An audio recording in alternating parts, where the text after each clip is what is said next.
Hey guys, Blue here, and I'm going to show you guys our build for Atticus Rhodes' Red Eyes Darkness Dragon deck, or Nightshroud as he was kind of possessed by. So Atticus is obviously the brother of Alexis. He went missing, he became a Shadow Rider, he was evil, he was possessed by Nightshroud, who wasn't a huge character until the 4th season, that never came to the dub. But that all aside, when he was possessed, or sometimes when he wasn't, but you need something edgy, he used his Red Eyes Darkness Dragon deck, as opposed to another deck he had built, who we did see briefly, that was nothing like Red Eyes. His primary deck was Red Eyes, and you guys have been asking for him for a while, and it's a character we definitely want to build, but again, we're just testing the waters about when. There were some other characters we wanted to push out, but the push we have for GX is where we thought it would be good to finally release him, as well as some other very, anticipated characters. So I'm going to go through his deck.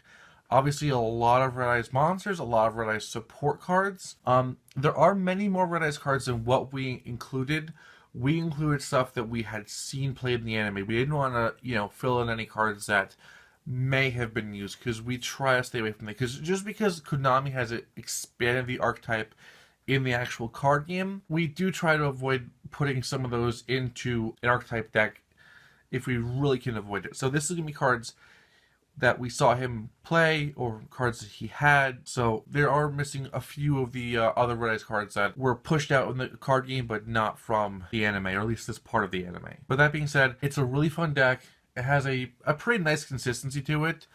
Again, a lot of the decks we're releasing right now, because they have a few more duplicates than some of the past decks. Again, lack of variety of cards leads to increase in quantities of certain cards. That also just didn't have a lot of garbage cards. Like, Jaden had so many specific cards for E-Hero monsters, like an equip for this and equip for that.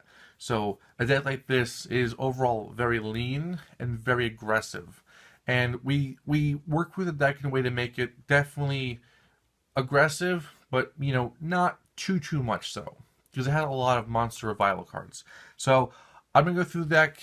You can see how it is. If you think you would have done something differently, that's fine. All of our decks are subject to opinion. This is how we chose to build it. You could definitely tweak some ratios and make the deck more aggressive, but we're actually very happy that it seems strong but humble. So obviously, it's 200 Dragon was, first card you could see. Again, a lot of the deck is at 2, so like so many decks that have everything, or almost everything at 2, it has a nice balance, because then most cards are at a 1-to-1 ratio. So 200 Dragon, and then of course 2 Red Eyes Black Dragons. The core of the deck, and an overall cool monster. Now, what's interesting is that we had Arcana already for a while. We have now released Kaiba Man with this wave, and this is Atticus. So now we have one deck for each of the original 3 main characters' big boss monsters, but we have these characters who have an entire deck based around them. So Arcana has a whole deck for the Dark Magician. Kaiba Man has a deck more focused on Blue Eyes than Kaiba did, and then of course Atticus and his Red Eyes deck. So again, those 3 main monsters from the original characters, but now we have 3 decks that really embrace and encompass that one monster more so than those original characters. Which, it's just an observation. It's not meant as any kind of criticism, but just a fun fact. So, 1 copy of Cave Dragon, great attack, kind of, iffy effect. 2 Mirage Dragon, a real deal breaker in anime decks, though, because of that negates trap ability. 2 copies of Red Eyes B Chick, or as it has since been renamed, Black Dragon's Chick. This was done by Konami as an attempt to, fix their mechanism, because a lot of the Red Eyes cards say if a Red Eyes monster aside from Red Eyes B Chick, and we've seen this kind of thing before. Like, a lot of the Amazonas cards said if you controlled Amazonas or Amazon Archer, and then they just change it to Amazonas Archer, and they change other cards to omit the Amazon Archer part, because now they just say Amazonas, and it's everybody that they want to include, still omitting the unfriendly Amazon for reasons. Also, like the whole Frog archetype says, except for Frog the Jam, because it's a completely different card. Anyway, so here's another example of changing a card's name because it's been excluded from an archetype, and rather than keep printing cards that say, except for this monster, they just changed the name. But it's different than changing Marie the Follow One, because it didn't really have a problem with that. They just wanted to put it into an archetype. So I'll cut this there, but it's kind of an interesting thing in the way Konami changes cards' names so that they are included or excluded from certain card effects or archetypes. So it's interesting in the inner workings of, seeing the way they change things to restructure the game. It's kind of fun. Next is, the almost core of the deck, Red Eyes Darkness Dragon. We decided to go with 2, even though it's kind of a high up boss, because his higher up boss is definitely 1. But Red Eyes Darkness Dragon is an incredibly cool monster. I loved it when the Dragon deck came out, and we are really happy to now be able to use it in a character deck. So that's why, for us, we definitely wanted to build Atticus. We were just kind of weighing when to, but now we can use a lot of really cool monsters, like the big boss, Red Eyes Darkness Metal Dragon. And, of course, there's one of our Radish stickers, because this card is very different from the anime version. So we're going with a mostly anime effect, because the anime version, it played just like the original Red Eyes Metal Dragon does, in that to summon it, you have to distribute a Red Eyes Darkness Dragon with a equipped trap card. It's not one we actually even have. It's not even Metal Morph. It's something else. Works very similar. So it's the same kind of concept. The Red Eyes plus the trap card makes the Red Eyes Metal version. But we're going with just tribute a Red Eyes Darkness Dragon, because we didn't want to put in Metal Morph, which wasn't actually the card, to then make the effect completely anime. So for starters, it's just tribute a Red Eyes Darkness Dragon, summon this monster, rather than just banishing any one dragon that you can control. So it makes it a little bit harder to get out, because it's a very powerful monster. But again, his second effect, which lets you bring back dragons, is not from the anime. The anime version could negate spells and gain attack from dragons on the graveyard. So check out our errata document where all this is typed up. For every errata, it gives you the full, a more by-the-books explanation. But for me to boil it down, is that you have to attribute Red Eyes Darkness to summon it. It can negate spell cards, and it gains attack based on number of dragons in the graveyard. So it doesn't have this whole revival thing. Delta and I talked. We felt it was very important to give this card more of its due, even though it's incredibly powerful the way it is. We thought it was a little bit too powerful, especially considering how changed it was. Had this been the actual anime effect, of course we would have left it. But the anime one felt better. We like that you have to attribute the Red Eyes Darkness, because then it plays just like the original Red Eyes Metal Dragon. So we are very happy with the way this is working now. As always, we're never completely thrilled and excited to change the way we play cards, but with so many cards, they've lost a lot of their anime effect to make them better for our competitive play with the TCG or OCG. But without needing that, we just like to dial it back, or sometimes forward, to make them anime cards. Next up is 2 Red Eyes Wyvern, take your pick.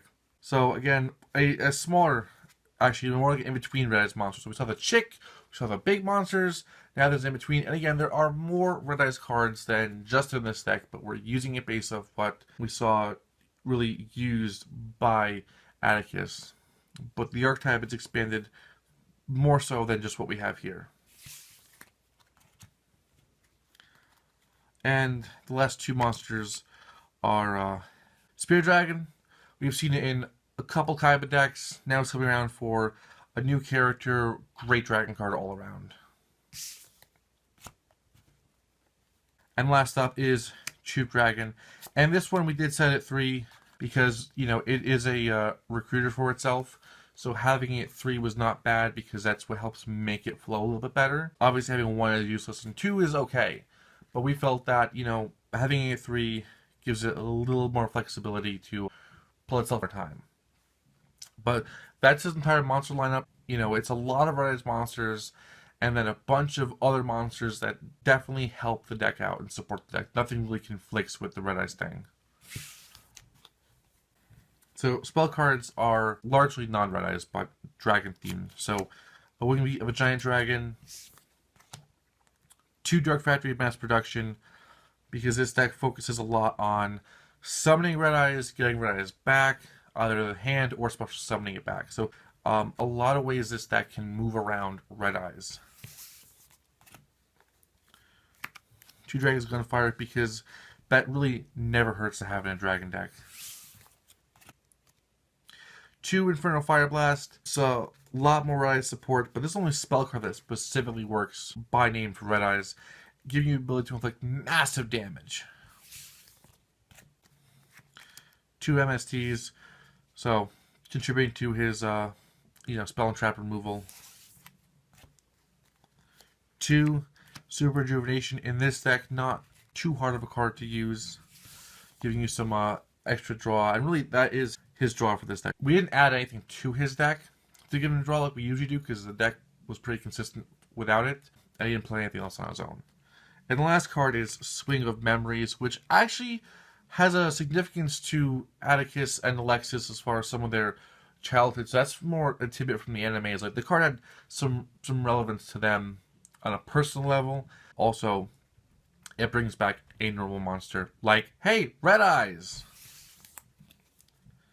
So that's it for the spell cards. So we're going to finish up the trap cards. Of course, there's no fusion in this deck. It's just focuses on Red Eyes. So 2 Burst Breath. So this is a considerable monster removal card. Only 1 Call of the Haunted. Again, we wanted to incorporate the deck's revival cards, but in a capacity that this deck wasn't just dropping Red Eyes every single turn. We do try to work to balance our decks, although without completely neutering them. 2 negate attack, so he does have some defensive cards, although this is still a very offensive deck. 2 Red Eyes Burn, which along with the Infernal Fire Blast really help contribute to this deck's ability to inflict effect damage. So between effect damage and summoning Red Eyes, this deck is overall a really hard hitter, which is why we dialed a little bit back on not duplicating as many of the revival cards, because that's completely fine. This deck does a great job anyway. The last card, applying to the previous one I said, is 1 copy of Red Eye Spirit. So 1 Call of the Haunted, 1 Red Eye Spirit, 2 Swing of Memories, is for just spell and trap cards that can bring back the Red Eyes to the field. So it's enough that it can bring the monsters back. It's not so many, though, that, Red Eyes is impossible to remove from the field. And that's it.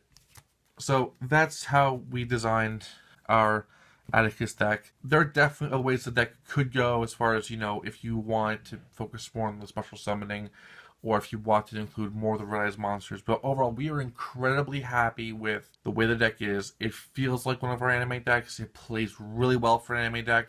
And of course, he was a big fan favorite character.